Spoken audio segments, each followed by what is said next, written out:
Quem me segue nas redes sociais viu que eu comentei que eu iria começar uma série de vídeos, tanto no YouTube quanto no Facebook, respondendo perguntas que eu recebo nas minhas redes sociais. Eu até deixei um post lá para as pessoas deixarem as perguntas, as sugestões de vídeo dela.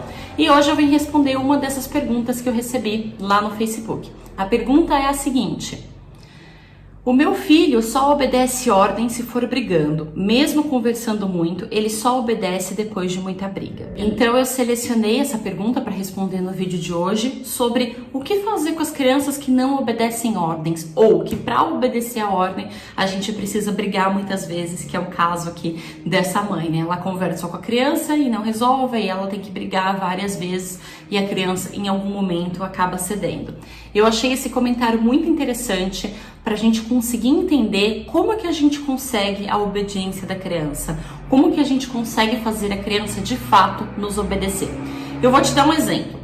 Supondo que você esteja na fila do banco com o seu filho, e aí o banco tá bem cheio, a fila tá bem grande, você sabe que vai demorar algum tempo, mas você tem alguma coisa muito importante para resolver e tem que ser nessa hora, tem que ser nesse dia, você não tem com quem deixar sua criança, então você levou o seu filho no banco junto com você.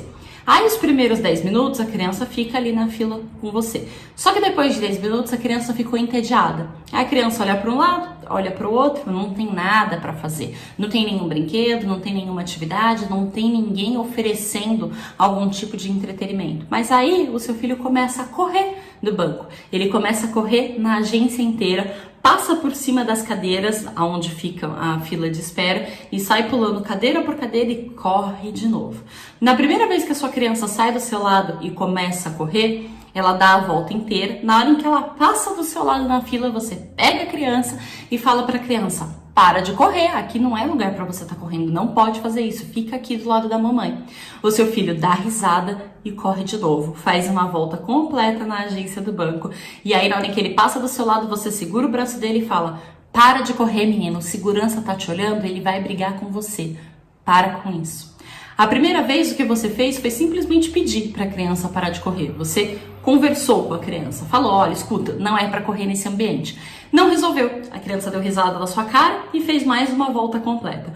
Na segunda vez você segurou a criança e falou para a criança parar de correr porque o segurança do banco estava olhando. O que você tentou fazer aí? Você tentou apelar para o medo e, mais do que isso, você tentou apelar para a vergonha. Se a criança sentir medo ou vergonha do segurança olhando para ela, ela ficaria quieta, certo? Errado. A criança olha para sua cara, dá mais risada ainda e corre de novo. Na terceira vez, quando a criança passa do seu lado, você segura o braço do menino e fala para ele: se você não ficar quieto, eu vou te bater. Por quê? Porque as duas primeiras coisas que você tentou não funcionou. Você tentou conversar, não funcionou. Você tentou dizer que o segurança ia brigar com ele, deixar ele com vergonha, não funcionou. Aí você já não sabe mais o que fazer, você vai apelar pro bater. Se você não ficar quieto aqui do meu lado, eu vou bater em você.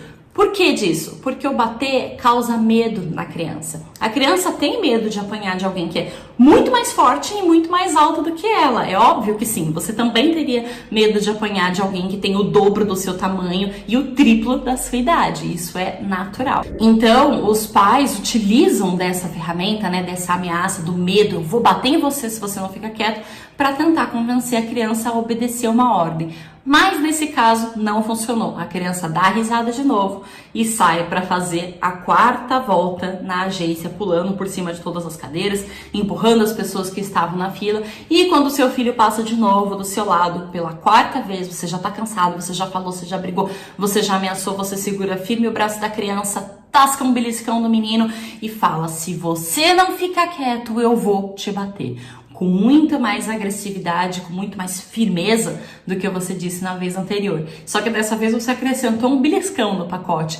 E imediatamente a criança sente dor do beliscão e aí você percebe que ela vai chorar, que ela vai abrir o berreiro e você continua. E engole esse choro, porque se você fizer escândalo, eu vou fazer de novo. Eu vou te bater mais, eu vou te beliscar de novo. A criança que ia explodir, ela segura o choro, porque você mandou ela engolir o choro e ameaçou que se ela não fizesse isso, você iria bater mais. Aí fica aquela criança emburrada ali do seu lado, passando a mão no braço que você acabou de beliscar, com um bico desse tamanho, com os olhos cheios de lágrimas, bracinhos cruzados, porque tá bravo com você. E aí você pensa: agora resolveu. Bater na criança resolve, beliscar a criança resolve, brigar com a criança resolve, certo? Não, errado. Porque você não resolveu o seu problema. O que você fez foi colocar medo em cima da criança. A criança ficou do seu lado porque ela está com medo e porque ela está com dor. Ela não ficou do seu lado porque verdadeiramente entendeu e está seguindo aquela ordem. Você precisou apelar para o autoritarismo, você precisou apelar para a agressão física de beliscar a criança, você precisou apelar para a ameaça. E eu não tô aqui te julgando, dizendo que você é uma péssima mãe, um péssimo pai, nada disso. Mas eu sei que você faz isso porque você não tem outras ferramentas para lidar. A primeira vez você tentou conversar, não resolveu. A segunda vez você tentou deixar a criança envergonhada, não resolveu. Na terceira você ameaçou, não resolveu. Na quarta você beliscou a criança. Alguma coisa você precisava fazer para resolver o seu problema. E realmente quando a gente não tem ferramentas ou quando a gente tem as ferramentas erradas, a gente acaba apelando e usando desses recursos que trazem resultado, mas não trazem resultado por um bom motivo. Por que eu tô dizendo isso? Porque enquanto o seu filho é pequeno, tem ali 3, 4, 5 anos, você ameaçar, você bater, você beliscar, resolve. Sim, resolve, porque a criança tem medo de você. Mas a partir do momento que você tirar esse cenário do medo, a partir do momento que você tirar o medo da jogada, a criança vai fazer o que quer. Ou seja, a criança não tá seguindo as regras, não tá seguindo as ordens porque ela aprendeu verdadeiramente. Ela tá seguindo as regras porque tem medo. Só que chega numa determinada idade que a criança para de ter medo de você. Chega numa determinada idade que a criança aprende a discutir com você. Aí você fala com ela e ela te responde no mesmo tom e no mesmo nível, porque eles crescem, eles amadurecem. Então, depois de um tempo, quando o seu filho já não tem mais medo de você, depois de um tempo, quando as suas ameaças não fazem mais efeito, depois de um tempo, quando apanhar é só apanhar, as coisas saem do controle. Por quê? Porque essa criança não aprendeu de verdade a se comportar, porque essa criança não aprendeu de verdade a seguir as ordens. Quando a gente apela para o autoritarismo, nós estamos fazendo isso em cima de alguém que é indefesa, em cima de uma criança que é muito menor e muito mais nova. Mas na medida em que essa criança cresce, ela briga de volta com a gente, porque o autoritarismo só gera mais revolta. Tem uma frase muito interessante do livro do Pequeno Príncipe, que ele sai, né, para conhecer novos planetas, e aí o Pequeno Príncipe chega num planeta que tem um rei. E aí ele vai conversando com o rei e em dado momento ele pede pro rei que ele quer ver um pôr do sol. E aí o rei fala pra ele que não tem como ver o pôr do sol naquele momento porque não tá num horário propício pro rei ordenar que o sol se ponha. E aí o Pequeno Príncipe, né, vira pra ele e fala: tá, mas você não é o rei, você não pode mandar tudo o que você quiser? E o rei responde que só pode fazer ordens, que só pode colocar ordens que sejam coerentes para os súditos dele seguirem. Porque se você é um rei e aí você pega todo o seu povo e manda as pessoas se jogarem no mar simplesmente, as pessoas não vão te obedecer, as pessoas vão se revoltar. Porque você está sendo autoritário e você está exigindo uma coisa que não tem cabimento nenhum. Como assim as pessoas vão se jogar no mar? E a vida das pessoas? E os parentes das pessoas? Familiares das pessoas? Como assim se jogar no mar? Isso não faz sentido. Então as pessoas se revoltam. Quando você é muito rígido no que você está exigindo, quando você é muito inflexível, quando você tenta exigir coisas pelo medo, funciona até certo ponto. Depois disso, aquela pessoa, aquelas pessoas começam a se revoltar contra você. Aquilo começa a virar uma força, começa a juntar uma força dentro daquela pessoa de raiva e de querer se livrar daquilo, e ela vai bater de frente com você para se livrar disso. Isso é muito comum na fase da adolescência. A gente passa a infância inteira brigando, a gente passa a infância inteira batendo,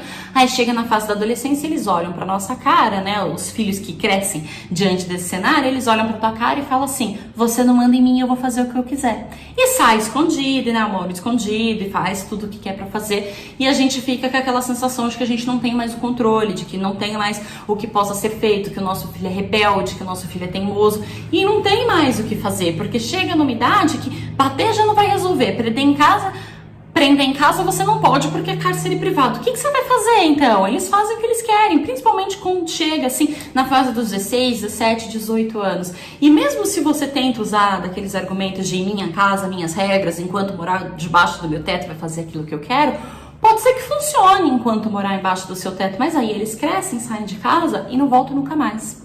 Porque a relação que você criou com essa criança, com esse adolescente, é uma relação autoritária. E aí você quebra o vínculo, você machuca o vínculo. E aquele adolescente, aquele jovem adulto, quando sai de casa, não volta nunca mais. Porque dentro da sua casa e as suas regras, ok, então ele vai pro mundo, descobrir as regras dele, fazer as coisas do jeito que ele quer. E aí é que o vínculo fica comprometido. Sabe aquele adolescente que quando a mãe liga pra ele, ele pega o telefone, ele vê que é a mãe ligando, ele não atende de propósito. Ele realmente não atende, ele escolhe não atender. Se fosse a namorada, ele atendia, mas é a mãe. Por que ele não atende? Porque a mãe enche o saco e ele não quer falar com a mãe dele. Porque a mãe dele é chata, porque a mãe dele quer conquistar as coisas à base do medo e com ele já não tem mais efeito. Então ele não atende mais. Eu conheço adolescentes e conheço adultos que fazem esse tipo de coisa. Aquele adulto que no domingo a mãe fala, vem almoçar aqui, e ele fala, não quero, não vou. Escolhe ficar longe dos pais porque o vínculo está comprometido. Porque essa criança nunca se sentiu ouvida quando era criança, nunca se sentiu aceita, sempre foi, é do meu jeito, é como eu quero, eu mando em você, a base do medo.